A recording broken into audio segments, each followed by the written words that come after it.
Phil, we have major breaking news in college basketball. So John Calipari. John Calipari is finalizing a 5-year deal. I do believe John Calipari will be the next coach at Arkansas. The head coach of your Arkansas Razorbacks, John Calipari! I have never gotten that kind of greeting in this building. Because I'm going to say it again, basketball coaches win games. Administrations win championships. John Calipari gets to go to a proud program with Final Four national championship pedigree.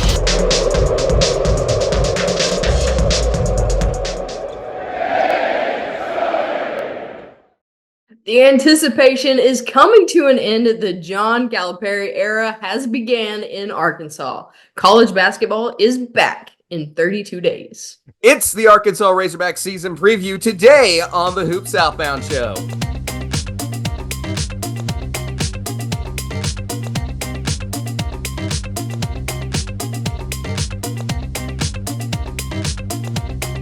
Yeah, so obviously it was a season of high anticipation. Everyone's ready to go.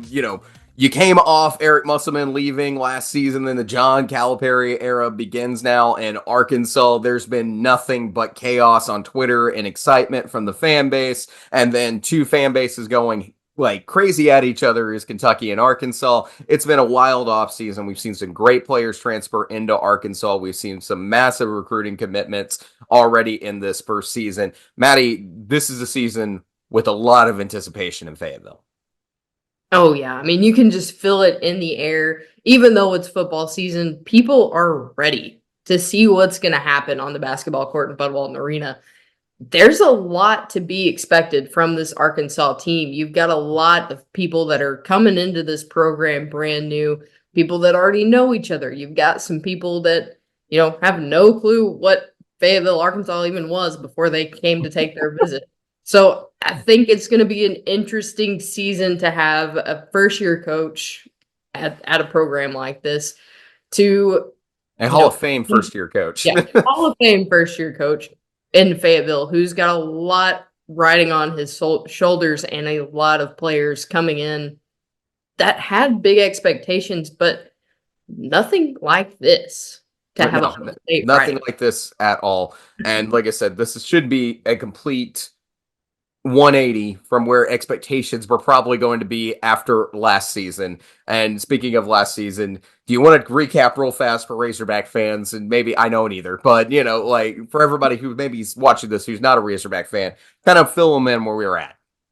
So let's go back to this time last year. Arkansas was expected to be one of the best teams in the SEC, one of the best teams in the country. Turned into the world's biggest train wreck. Oh, yeah. Went 16-17, 6-12 in SEC play. The worst season in 15 years in Fayetteville. You have to go back to the he who shall not be named era, John Pelfrey, but finished 108th in KenPom. Eric Musselman then leaves at the end of the season for USC.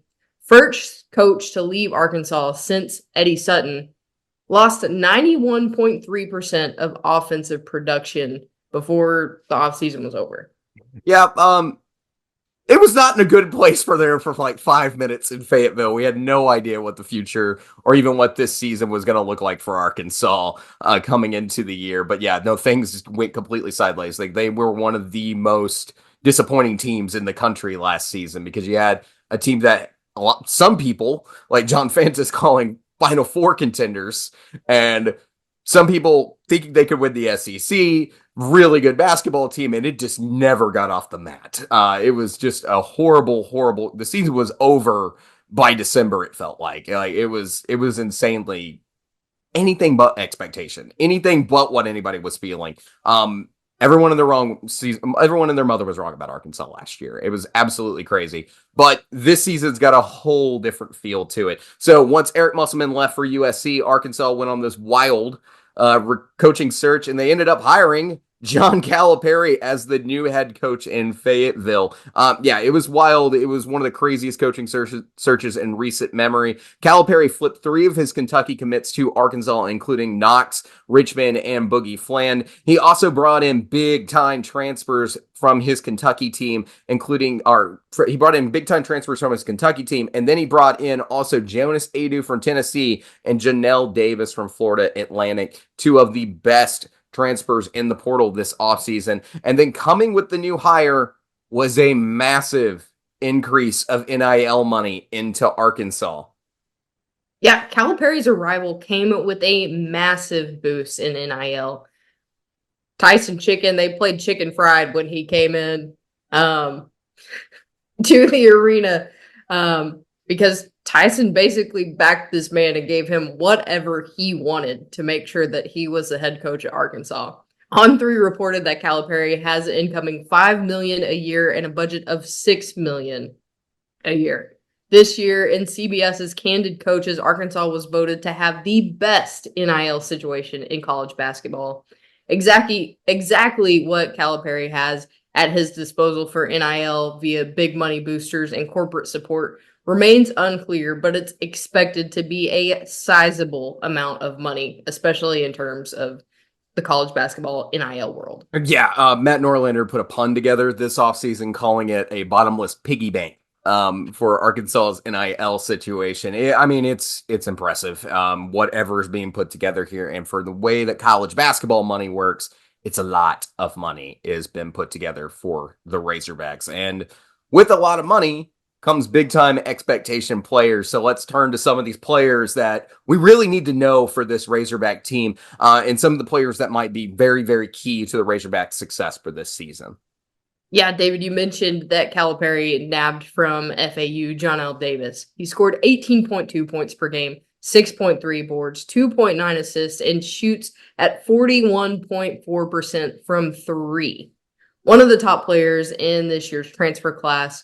The former FAU guard is coming off some excellent years in that program. Really, the only question I have is how does his talent translate to the SEC?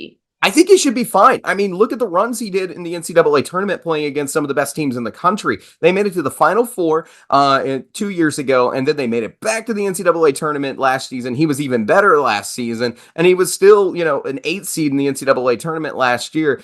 Johnell Davis is a very good basketball player, and he is a shooter. He was someone who was converting his corner threes at nearly 50% last season. Just a great, great shooter, and someone that should be an absolute scoring threat for the Razorbacks. I think he's going to do fine translating to the SEC and being in a power conference schedule. I can see the question of it being, how's he going to do against the complete grind? But if the NCAA tournament's any indication, and some of these big games he's played in, including MTEs, where he's played against power conference teams in the non-conference, Johnell Davis should be fine getting to the SEC next year. Yeah, I'm definitely excited to see his game, especially under Coach Cal, where you see guards tend to kind of transpire and really make a name for themselves. So I think this system... He's had a few good ones, you might say. Really well. Yeah, just a couple. Just a couple. He put a few guys in the NBA. Yeah. Another guy that he may possibly be able to transform their game a little bit, Jonas Aidoo, coming in from Tennessee, 11.4 points per game at 7.3 boards and 51.5% shooting from the field. One of the top contributors for a phenomenal Tennessee team last year. Had several double-doubles throughout last season, and Arkansas was in big need of big talent, and this is one of the best gets in this transfer class. Yeah, here's the weird thing. He's not really known for his offense, but he put up the 3rd best points per 40 in Tennessee last season. And when you've got a guy like Dalton Connect who's taken, majority of the offense for Tennessee, Jonas Aidoo being a standout is very impressive. And then he's a really good defender as well. That's the best part of his game is the defense. So Jonas Aidoo looks like a very promising center that Arkansas got to put together this team. Someone that I think is going to play a lot of minutes in that 5 spot for the Razorbacks this coming season. Jonas Aidoo, excellent, excellent talent. And you already know Jonas Aidoo's SEC ready because he had a heck of a February last season. He looked like one of the best players in college basketball last year and had a chance to also be Defensive Player of the Year last year if Sakai Ziegler didn't exist.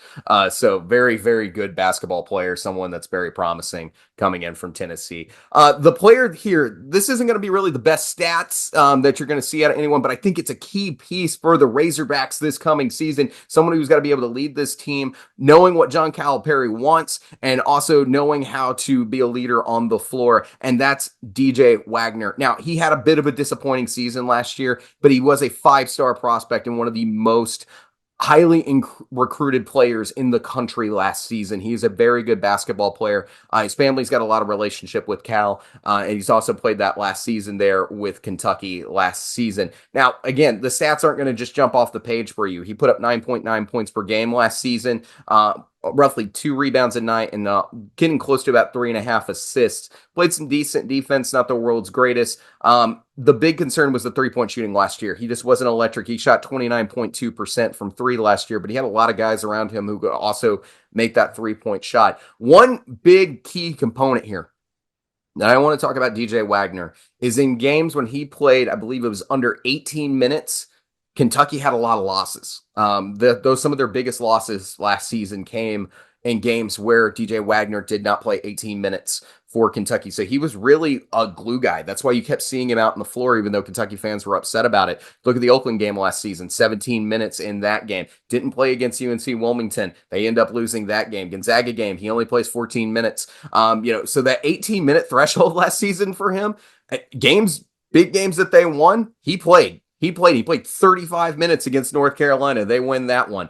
He played, 28 minutes against Mississippi State, played 24 minutes against Alabama. So yes, this kid can play, and he is doing some of the things that you don't see in the stat sheet for Kentucky. So if he can get that stat sheet, or he was doing some of the things for Kentucky last season that you just don't see in the stat sheet. So if he can get those stats up, and then he's playing that way, he can be a huge player and someone who definitely has NBA potential for this team. I like him as kind of a glue guy for Arkansas this season. Let's see how much better. Let's see if he can have a sophomore breakout season, because Evan Mia really, really likes this kid. I'm very interested to see the development that takes place for DJ Wagner this season.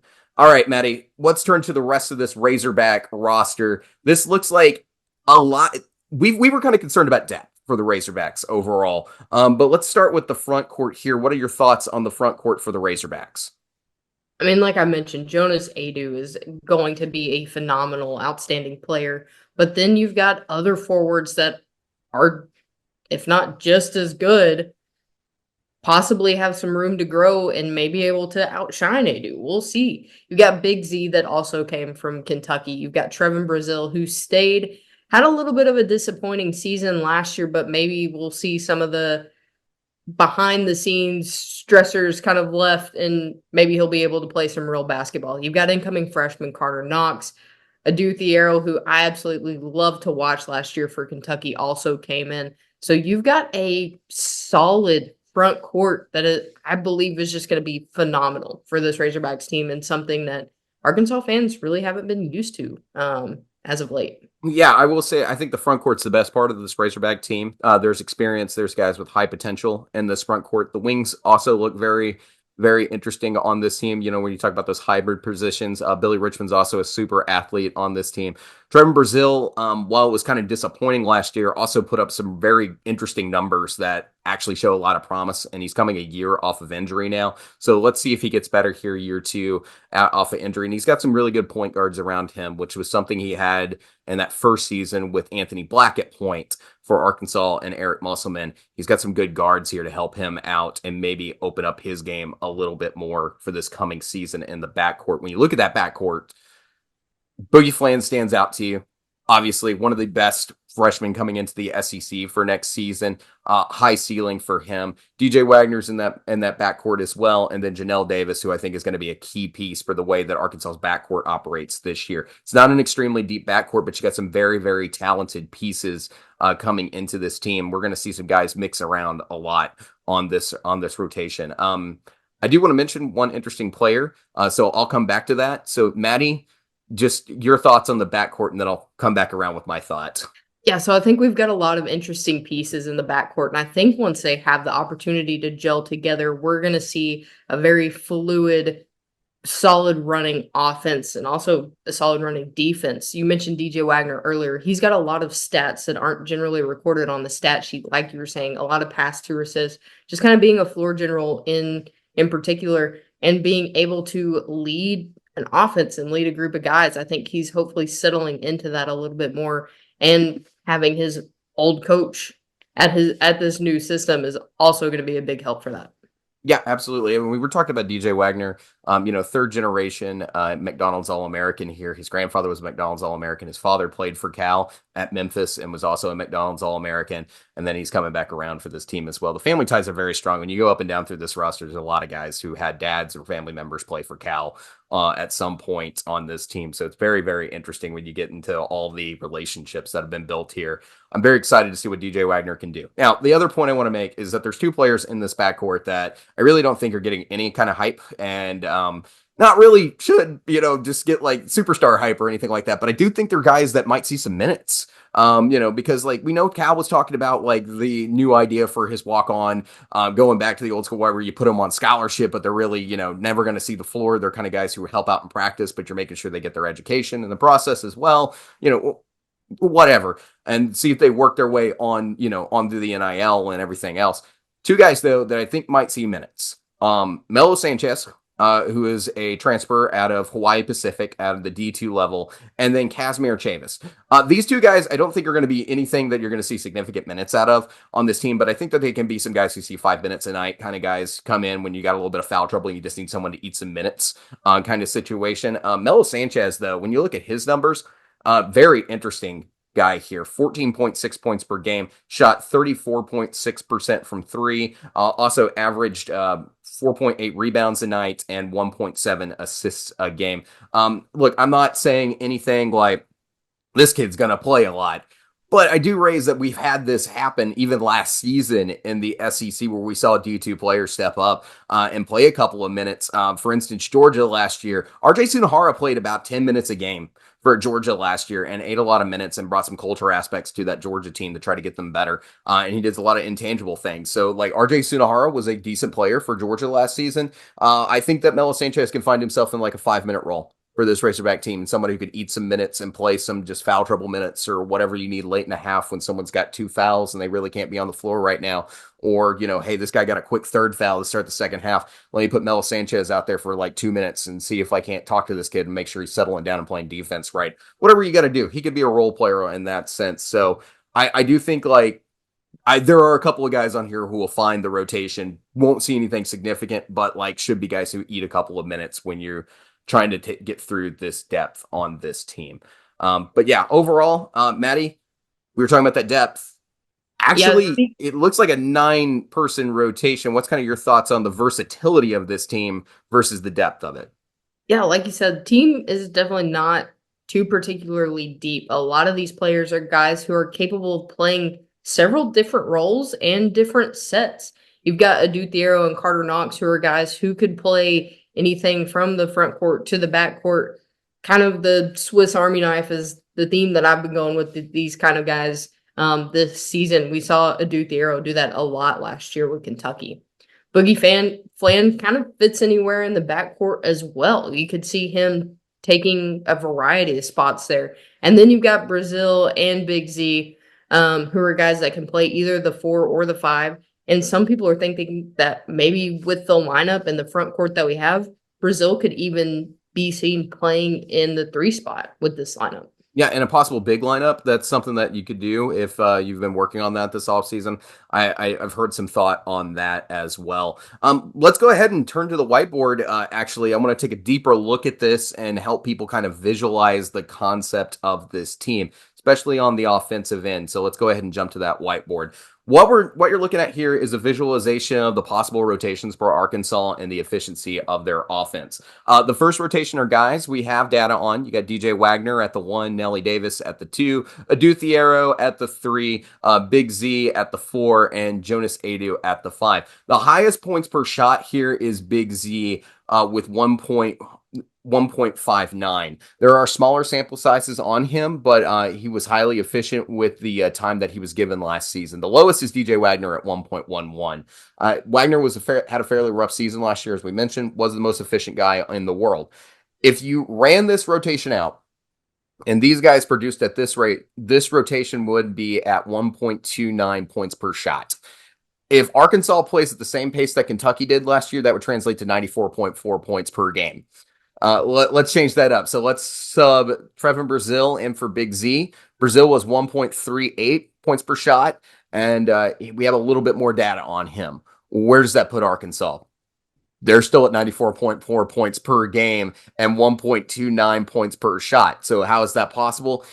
It has a lot to do with the numbers that Johnell Davis and Jonas Aidoo provide. These guys were extremely efficient scorers last season, and you can bank on these two guys playing upwards to 28 minutes a game. They're going to be major pieces for Arkansas this season. Johnell Davis had the highest usage rate on Florida Atlantic last season. He had an offensive rating of 118.5, and he was at 22.7 points per 40 last season. Meanwhile, Jonas Aidoo had the third highest points per 40 on Tennessee last year, and he had the second highest usage rate on Tennessee behind Dalton Knecht.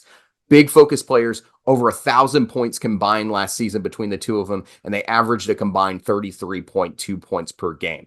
So let's change it up again and put the freshmen into the game plan. Let's say the freshmen produce an average for this team. The team average overall is 1.3 points per shot. So you can imagine that still being around 1.29, and that's 94.4 points still. So let's turn that number down, and let's say the freshmen have a rough season, and they have a year like DJ Wagner did last year at 1.11 points per shot. And let's put Trevin Brazile in the lineup instead of Big Z. Now we're looking at something different. That rotation points per shot is 1.17. Guess what? That's still 85.6 points per game. That would be the fourth best in the SEC last season, and that would probably be Arkansas's least efficient lineup for this coming season. But big point, John Welch didn't come with Calipari to Arkansas, so they probably won't be running at the same pace they were last year. So what about a different pace and a different offense that Calipari was running? At the 2023 pace, before John Welch, this team would still average around 84.4 points per game. That would still be the fourth best offense last season in the SEC. The point is, if you're averaging 80 to 95 points per game, you're going to win a lot of basketball games. This is going to be what looks like a very offensively efficient team built in this game plan here. Look, to prove that point, look who the top 5 offenses were last year. Alabama, Kentucky, Florida, Auburn, Tennessee. Where did they end up in the SEC last year? So, like I said, if you're averaging this and you're putting together 80 to 95 points per game, I would expect Arkansas to be a pretty solid team offensively next season. Maddie, kind of your thoughts on me marking all over the place on the whiteboard. Yeah, no, so I really like the whiteboard concept. I like, kind of putting it out there, putting what we talked about in the versatility to work here. You're going to see a lot of different lineups, I think, from Arkansas, especially early on when we're trying to figure out what works best with this lineup and what works best with this team. Like I said, you're basically playing with 9 guys. So you're going to kind of have to mix it up out there. Keep it from, getting boring, keep it from getting predictable. So I think Cal's got a lot to work with, especially with those Swiss Army knives in his bag. And I think it's going to be hard for some of these SEC teams to kind of pin this team down and decide what's going to work and what's not for this team. If you're concerned about the depth in the rotation, I will also say this. Eric Musselman kept trying to trim his lineup every season down to roughly 8 to 9 players. Arkansas, they're just banking on these 9 players hopefully being the guys. So Cal is already cutting this roster already down to 9 guys. Like, that's kind of the thought process here. And while it doesn't seem like last year's Eric Musselman depth of ridiculous transfer insertment into last season, this year what John Calipari has put together seems to be a rotation that he's going to bank on and something that hopefully is very offensively efficient. And I think there's definitely some possibility in there when you deep dive into the numbers. So guys, if you like the whiteboard concept, please let us know in the comments section. We greatly appreciate it. We did one on Kentucky's offense and how it would possibly operate under Mark Pope. So check that out as well. Both these offenses look extremely promising also. That's one where we break down the overall concept of the game plan for Mark Pope and how it was used at BYU and how it might fit at Kentucky. But let us know if you like this, and we'll keep bringing it back throughout the course of this season. But for now, let's go ahead and jump to the indexes. Yeah, I'm going to talk some more. I'm going to keep throwing stuff at you, so just get ready to drink from a fire hose. If you don't know what's going on, because this is your first season preview to watch, we're looking at two different sets of factors to help figure out how well this roster is constructed and how some of the expectations should be. So the first one, we're looking at big three roster items, and this is based on Evan Mia's research that was conducted this offseason, and there were three key items to look at here. First, we're looking at talent. What John Calipari has done in his first season, offseason rear, is excellent. The number 3 recruiting class in the country and the number 1 transfer class in his first offseason with the Hogs. Yeah, I'm going to check the talent box here. Overall, you probably want some more, but overall, I think you did the job. There's talent here on this Razorback team. Second, we're looking for playing time retention. Now, of course, this is Calipari's first year at Arkansas, so there is no retention as far as guys he coached at Arkansas last year.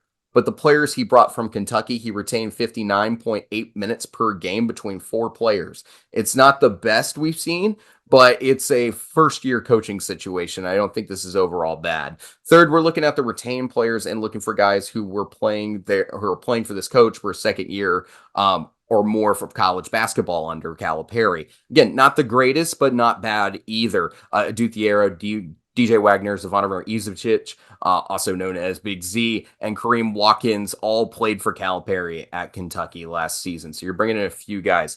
So let's go ahead and turn to some of the expectations here. And for here, we're looking at factors that Vegas uses, and we can kind of got to get a feel for this team. Again, this is incomplete. There are more factors we'll look at as the season goes on. And if you want to know more about these factors, go ahead and check out our March Madness preview episode from last season. It gives you the why, it gives you the rest, it gives you the big board. We basically built to pick the national championship game for us last year. And it gave us 3 out of our 4 teams in the Final Four as well. First, we're looking for 2 upperclassmen to be our top 3 scorers on your team. Guess who's here? The guys that we were pointing out in the whiteboard segment, Johnell Davis and Jonas Aidoo, both upperclassmen. If stats hold, they would be 2 of your leading scorers. I don't know if DJ Wagner will necessarily be here. Definitely feels like the number 3 spot it might be up for grabs on this team, but you're looking at 2 upperclassmen who might be leading this team. Second, we're looking for a team who shoots 36% or better from 3. I've heard a lot of criticism on Twitter from a certain fan base that says Arkansas can't shoot. Well, they're only 0.9% away from the magic number of 36%. That's the 4th best out of the players on rosters that we've seen so far with a year of college basketball under their belt and that we've previewed thus far in the SEC previews. We're halfway done now, and I only think we have 2 more teams that are going to jump Arkansas on this list. Additionally, ways the numbers gets better and things to look out for. How much better will DJ Wagner's shooting improve? Like I said, only shot under 30% last season. I definitely think he could be a better shooter. Boogie Fland only shot 30% at eyeball, but it wasn't a fundamentals thing. He was taking a lot of bad shots, so that's going to be a coaching thing. How much did he improve in his shot selection this season? And does Aidoo and Billy Richmond, do they improve as shooters this season? Those are going to be 2 players to also keep an eye on to see how much higher the ceiling can be raised for the Razorbacks. Is going to be that 36% shooting rate. And third, you're looking for a top 40 defense in KenPom. Kentucky last year was horrible on defense. They were 109th on KenPom. This seems to be the biggest limiting factor for Arkansas. However, last year, that was the worst team Calipari has ever had on defense in the KenPom era. Years prior, Calipari was 68th, 36th, 35th, 52nd, 8th, 22nd, 7th, 39th, 1st, and 32nd. Calipari has met this threshold 8 out of the last 10 years prior to last season. And out of those years, with Kenny Payne on staff, they met it 6 out of 7 times. Guess who's on staff?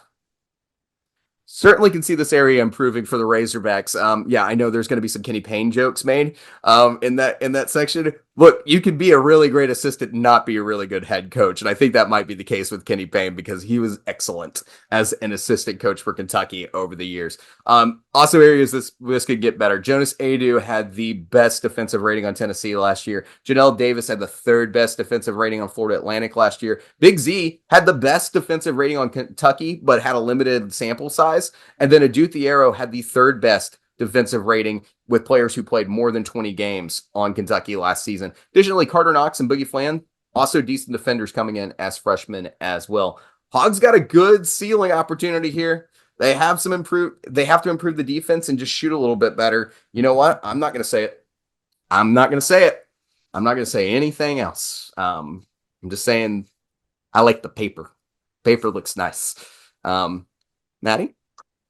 Yeah, I mean, the numbers look really good here. And like you said, there's a lot of room for improvement. We've got some freshmen coming in that we don't know what their numbers are going to be first year. You've got some guys who were in situations that may now have improved when you're looking at, Trevin Brazil and DJ Wagner for some numbers last season. So I think, they may be trending in a positive direction for the Hogs. No, I know they're trending in a positive direction. Maddie? This is what I've been telling, the last 2 years. We've been talking about Calipari at Kentucky. He needs to go in this direction. He needs to go in this direction. He needs to go in this direction. 1 year! He goes away from Kentucky. And he's doing the thing that I've literally been screaming about. It's better roster construction. This was the limiting factor at Kentucky every season. Last year's team was, remember we were screaming at the top of the roof? It's what are you doing?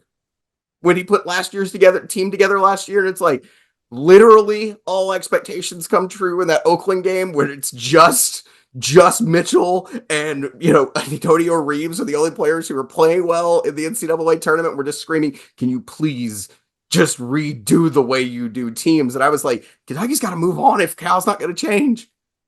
He leaves and literally, granted, he had to hit the transfer portal because there was no players that he was going to be bringing in otherwise. But he leaves, embraces the transfer portal, and puts together a ridiculously high potential roster.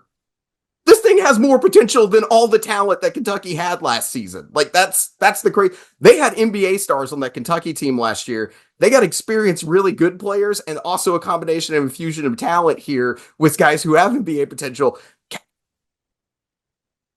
What do you want me to say? Good job. He deserves it. Good job, Cal. I'm glad you're doing it at my school. Exactly.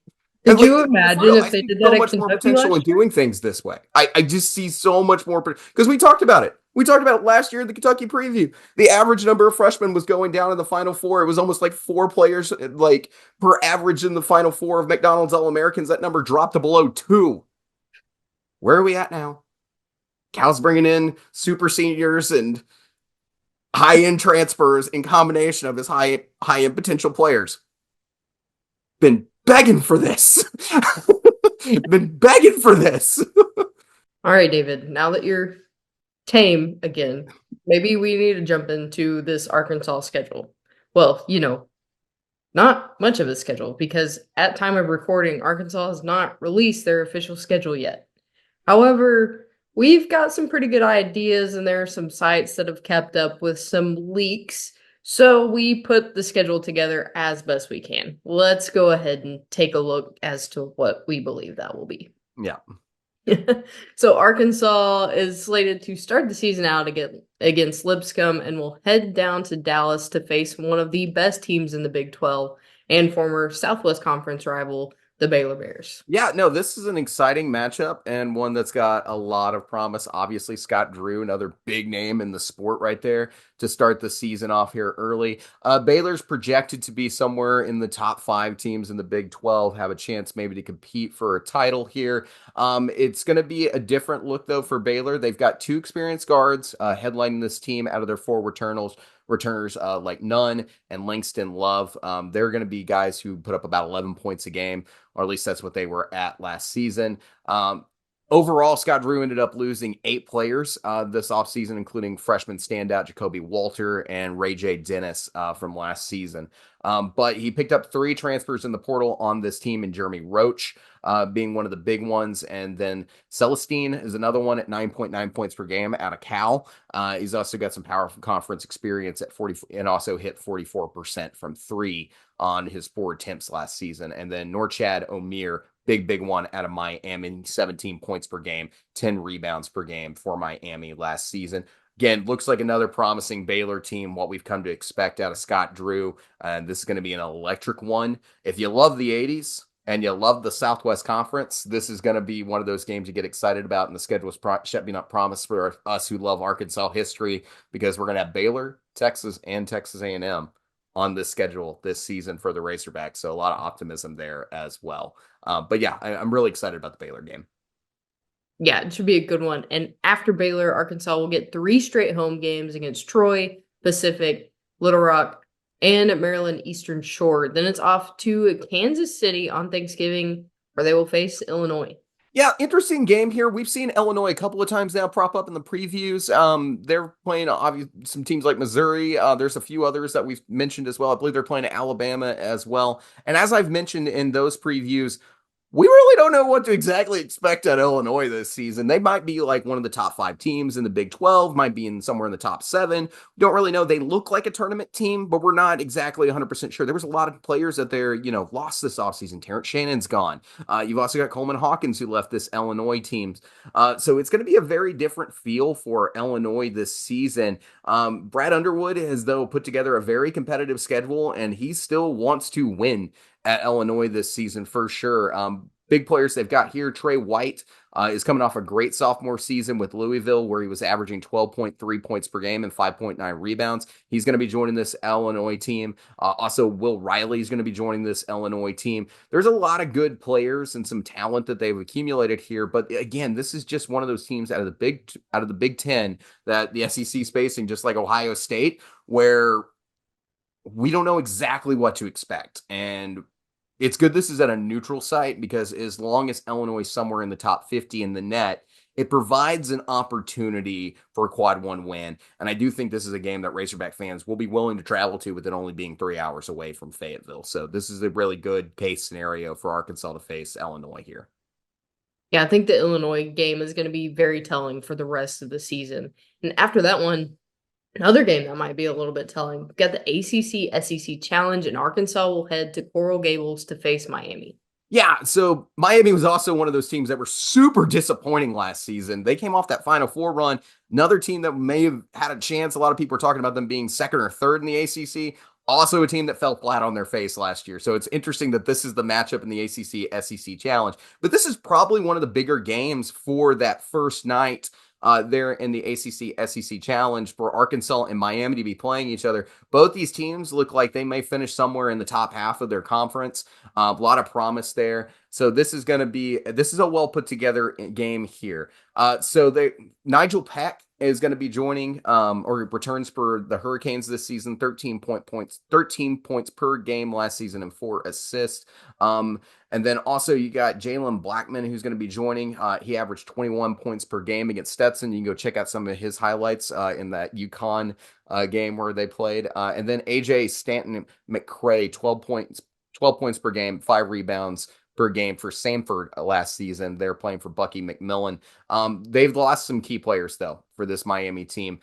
They're only returning 3 players from last season. Another one they're returning is Matthew Cleveland, 14 points per game and 6 rebounds. But like I said, 8 players ended up leaving the Hurricanes this offseason. That includes Norchad Omir, Nwako, AJ Casey, Wooga Poplar, a lot of the big names that Keyshawn George ended up going to the NBA draft. So a lot of the key players from last season are gone. So it's going to be a fairly new look Miami team. This is going to be a rough one with the Razorbacks on the road in this one, but provides a really great opportunity for them as well in the net. So tough one here in the ACC SEC Challenge. Probably one of the better matchups we've seen so far. Yeah, then after that, Arkansas will come back home and face UTSA before they head upstate to New York and face Michigan in the Jimmy V Classic. Yeah, so after Jawan Howard had his disastrous, last couple of seasons, they went 8-24 last year up there in Michigan.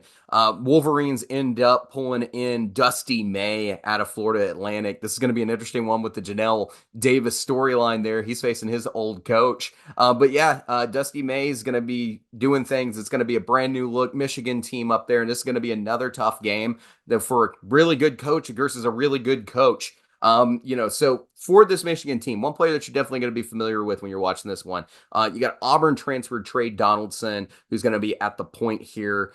He played for the Tigers last year, and he averaged 6.7 points per game and 3.2 assists and 2.4 rebounds, and played roughly 20 minutes a game for Auburn last season. They were also bringing in Roddy Gale out of Ohio State as well to this Michigan team. There's a lot of promise here that Michigan is going to be a much, much better team. One of the best transfers as well in that front court for Michigan. You're going to be seeing Vlad Golden, 7'1" senior, played for FAU. You're probably familiar with him. Very experienced, just like Johnell Davis. Overall, he was one of the big guys out of the portal this season. And they're also going to notice another SEC transfer in Sam Walters, who transferred out of Alabama last season. Another large guy, 6'10", plenty of upside. He's got a high ceiling. We'll see how his development went over the course of this offseason. Bart Torvik really likes Michigan. They've got them 33rd in their projections for this coming season. So this is an exciting one. It's a great first year for Dusty May. This is going to be an interesting matchup happening at the Jimmy V Classic there in New York, and one that's going to be a lot of fun to follow, and a big opportunity for Arkansas, like I was saying, to get a quality win at a neutral site. Yeah, for sure. Then Arkansas will make a pit stop in Little Rock to face UCA. Then it's back home in Fayetteville to face North Carolina A&T. And then probably the best thing that could ever happen to a schedule, they will wrap up their non-conference with Oakland. For those Kentucky fans, that might hurt a little bit. But David, what are your thoughts here on this non-conference schedule? Whoever scheduled the Oakland game has a sense of humor. Jack Golke's not playing, everybody, so don't worry about that. He's not going to be out there. Look, so there's some weaker games on this schedule, but it's made up with a lot of really good neutral site games, and neutral site games provide really good opportunities for, as long as you're playing teams who are in the top 50 in the net, you got chances to get quad one wins. Out of Miami, Michigan, Illinois, and Baylor, I would assume that like two of those at least end up being quad one opportunities at the minimum there. Miami's on the road, so they got to only be top 75. So you got some really good chances to get some good wins. Overall, there's not a lot of depth. I will say the Little Rock game's not bad. When you play the Trojans, that was a team that finished second in the Ohio Valley Conference last year. They're returning a lot of players there as well. They might be a tournament team, so that might be a quality quad 3 game to play as well. There's a few others in here. Troy's been good. They've been promising in the Sun Belt. I don't think they're going to win the Sun Belt, but they might be one of the better teams in the Sun Belt. So I think you got some really good quad 1 chances paired with some good quad 3 chances in here as well. Like I said, not the strongest one I've ever seen, but definitely some good games and some ones that you've got really good opportunities to build that resume headed into the conference schedule. All right, so let's turn to the SEC schedule. Hogs get at home Ole Miss, Florida, Georgia, Oklahoma, Alabama, and Mississippi State.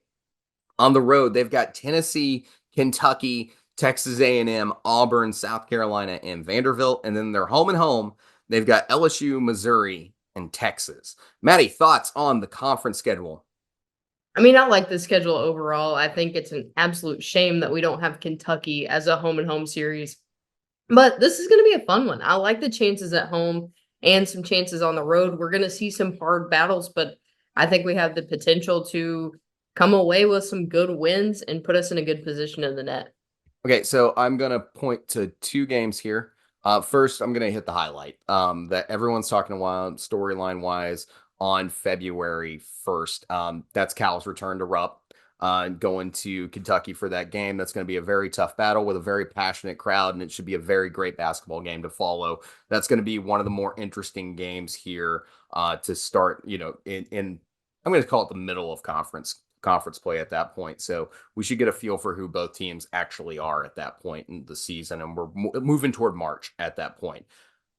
Now I'm going to talk about the other game, and I'm going to tell you that when it comes to my expectations, and where I think Arkansas is going to be at. And I think this is actually the most important game on the schedule. February 8th at Bud Walton Arena, Arkansas plays Alabama. If Arkansas is going to have a run to make a chance for the SEC championship game, I think beating Alabama is a crucial game. I'm looking at it. That is the line. That's the Rubicon for Arkansas. If they can beat Alabama, it would set them up big time for this season because, like, I think Arkansas is going to be very successful at home. I think the losses mainly will come on the road. So, like, your best two games, you got three really good opponents at home. That's Ole Miss, Florida, and Alabama. If you could take that Alabama game, that's the one I think is the harder one to win out of all three of those, because I would definitely expect at least Arkansas at minimum to go 500 between Ole Miss and Florida. One of their winning one of those games in there. That Alabama game is the one that's going to be the most difficult to win. If you can win that one, you're setting yourself up now to where you might be in position to win an SEC championship, because I think the number is going to be 14 wins in the SEC. And so when you're talking about home games, you've got 6 at home. Let's say you only drop 1. You've got 5, and then you've got your 3 games at home against your home and home series. That's 8. You're missing 6. You need 6 games. Alabama is a huge, huge opportunity because you have Auburn on the road. You have Tennessee on the road, and you have Kentucky, who's going to be passionate on the road. And you get Texas A&M, who looks promising on the road. So South Carolina is probably one of those road games that you need to find a win at. You got to figure that out. Missouri figuring that one out, and LSU figuring that one out. Like, I think they can pull some of these games. I think they win them. But if you want to get to 14, you got to figure out whether you're going to get those other wins. Alabama at home is a huge opportunity for your seeding for the NCAA tournament, for your chances to win the SEC, because not only do you get that key win you're looking for, you set Alabama back a game as well, and you get that opportunity at home. If this thing was in Coleman, I would go Alabama all day. This seems like a 45 chance for Arkansas to win this, Arkansas being on the 45. I think Alabama's really, really talented, but if you can pull it off in Bud Walton Arena, huge game. Absolutely massive game for the Razorbacks. All right, Maddie. Let's talk about our expectations. Maddie, what are your thoughts on the Razorbacks?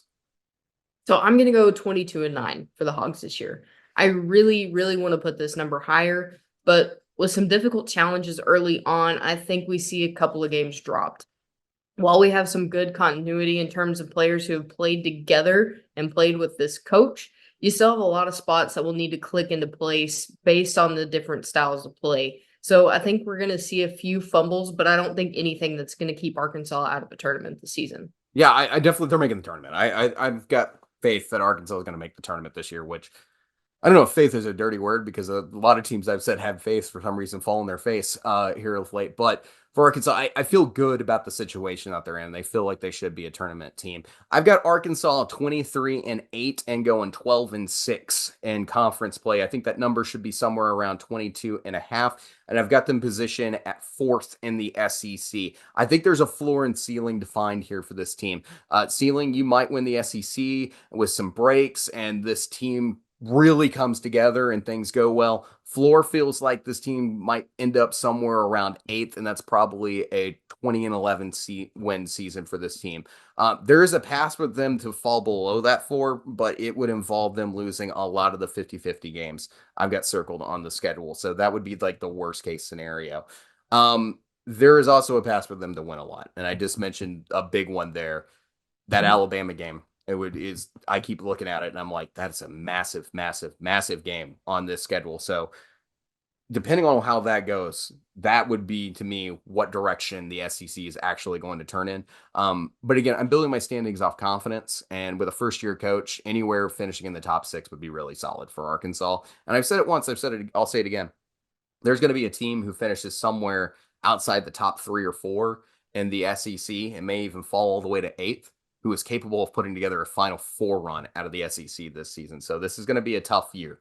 This is a really tough year for any team to win the SEC, but they may be super successful in March.